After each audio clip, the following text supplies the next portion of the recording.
2011 में गाइस भारत में रेसलिंग में हरियाणा का दबदबा रहा है पिछले दशक में। बृजभूषण सिंह की अध्यक्षता में भारत ने कई मेडल्स जीते हैं इंटरनेशनल चैंपियनशिप्स में, ओलंपिक्स में भी, तो बड़ा नाम रोशन हुआ है। इनफैक्ट मोदी साहब ने बड़ा कांग्रेचुलेट किया है कई ओकेजन्स पे हमारे रेसलर्स को जो आज बैठे हैं जंतर मंतर पे।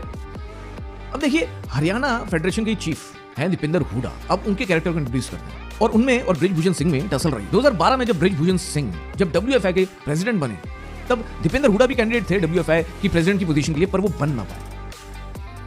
पर वो हरियाणा फेडरेशन के प्रेसिडेंट जरूर बन गए और 2011 में ही नहीं 2015 में भी 2019 में भी, और ऐसे बृजभूषण सिंह भी। अब जनाब प्रॉब्लम ये है कि जहां पॉलिटिक्स तो थी रेसलिंग की दुनिया की जो कि ढकी छुपी होगी आप सबसे, जिसके बारे में आपको नहीं पता होगा, पर पॉलिटिक्स तो थी। कैसे? क्योंकि एक जगह मोनोपोली है जो नहीं होनी चाहिए। I will never support monopoly और nepotism, especially in sports field जहां सारे घर के लोग ही डिसीजंस ले रहे हैं, वो नहीं होना चाहिए। पर दूसरा ये भी है जब इन्होंने 2021 में नए रूल्स लेकर आए जो कि थे कि जो ओलंपिक में जो कोटा होता है लोगों का कि आप भाई आपको नेशनल नहीं खेलना पड़ेगा, आप सीधा नेक्स्ट ओलंपिक के लिए क्वालिफाई कर लोगे, वो रूल्स अब हटा दिए गए थे। नए रूल्स इंट्रोड्यूस करे गए थे नवंबर 21 में, जिससे फर्क पड़ता है ओलंपिक कोटा वाले रेसलर्स का, जैसे कि बजरंग पूनिया, साक्षी मलिक, विनेश फोगाट। इतना ही नहीं, अभी आगे सुनिए, इस कहानी में कुछ और लेयर्स हैं। तो जहां टसल चल रही थी बृजभूषण सिंह और दीपेंद्र हुडा के बीच में, क्योंकि 3 बार ही आप बन सकते हो भाई साहब, तो इसी के चलते इन रेसलर्स को ये अच्छा नहीं लग रहा था और इन्होंने कुछ मीटिंग्स में भी आने से मना करा, नेशनल गेम में पार्टिसिपेट भी नहीं किया। कई मीटिंग्स में इनकी हाजिरी मिसिंग थी। ये इनका कोल्ड प्रोटेस्ट था रूल्स के अगेंस्ट। साथ ही में एक और रूल इंट्रोड्यूस किया WFI ने, जो ये था कि अब हर स्टेट का कोटा फिक्स हो जाएगा। हरियाणा की कई टीम्स जाती थी, अब उन्होंने बोला कि भाई एक ही टीम जा सकती है, बिकॉज वो चाहते थे और स्टेट्स के भी रेसलर्स आए आगे। और ये चीज दीपेंद्र हुडा और हरियाणा फेडरेशन को गवारा नहीं था और इनकी लड़ाई हो गई और इस लड़ाई के बाद WFI ने इसको डिसॉल्व कर दिया 2022 में।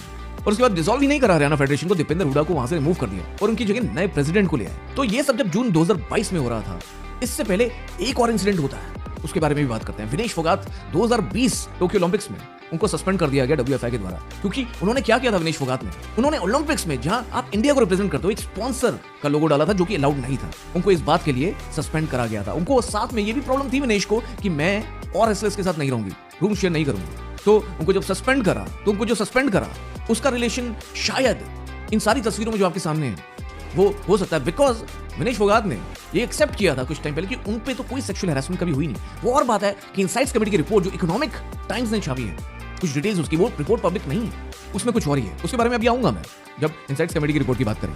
पर एक और चीज मैं आपको बताऊं, आगे insights committee, Mary Kom, IOA, PT Usha, sports minister Anurag Thakur, इन सब पे जाने से एक और फैक्ट ये है कि बृजभूषण सिंह चौथी बार प्रेसिडेंट नहीं बन सकते और ये इलेक्शन मई में होने वाले थे जिसको अभी स्थगित कर दिया गया और अभी इंटरिम पैनल IOA की तरफ से आया जो कि देख रहा है WFI को। अब 3 बार बृजभूषण सिंह नहीं बन सकते थे तो कौन बनेगा?